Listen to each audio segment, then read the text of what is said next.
Ya, selamat siang. Ini lagi di Taman Stroberi ini bersama Mbah atau Adi. Dan Mas Wahidnya tadi diajak tidak mau. Mungkin lagi capek.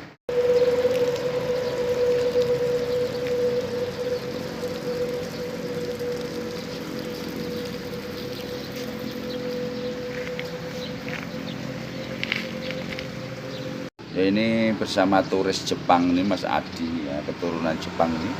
Ini Mas Wahidnya tidak mau diajak main-main. Tidur, mainan HP.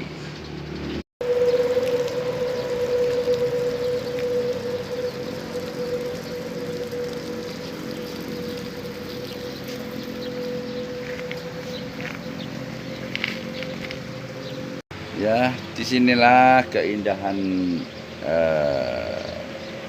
alam di Bandung. Sejuk, dingin di Taman Stroberi.